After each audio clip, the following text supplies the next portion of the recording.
Dear students, in this video let us see how to draw the isometric view of a cylinder.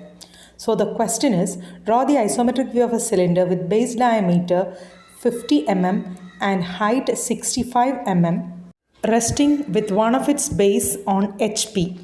So this is the pictorial view of the cylinder. The cylinder is standing vertically. That means it is resting on HP on one of its base. Let me draw it on the reference planes. So I have drawn the HP and VP. Now this is our cylinder with its base on HP. Okay, its height is 65 mm and its diameter is 50 mm. In drawing the isometric view of any solid, first step is to draw the orthographic projection, that is the top view and front view of this solid. So here the top view is a circle and front view is a rectangle. Let's mark its base diameter 50 mm and height 65 mm. Dimensioning is very important.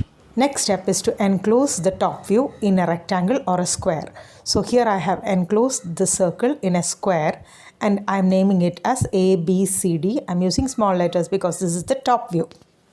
Now let us move on to draw the isometric view.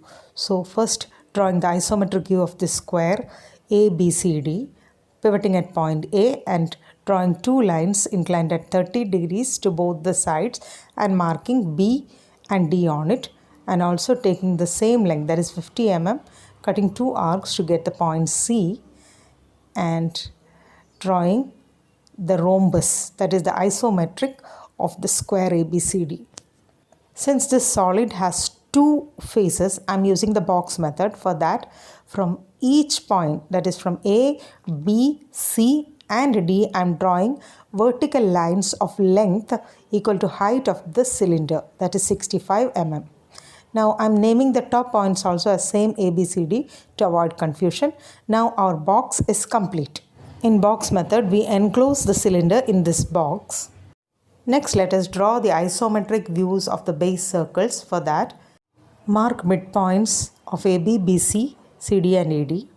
Then from corners A and C, draw lines to these midpoints on the opposite sides. So here we have C1, with C1 as center and this much as radius, draw an arc. Then C2 and this much as radius, draw another arc. With C3 and that as radius, draw another arc. Then C4 as center and this as radius, draw another arc. Our base isometric circle is complete.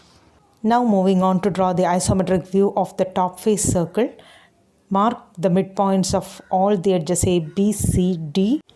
Draw lines joining the corners A and C with the midpoints of its opposite sides. We get C1, C2, C3 and C4. Those are the four center points.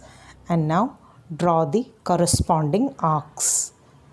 First, the arc with C1 as radius, then arc with C2 as radius, another arc with C3 as radius and another arc with C4 as radius. Next, we need to join these two circles. For that, draw a tangent from the outermost point of these ellipses to join the top face and the bottom face.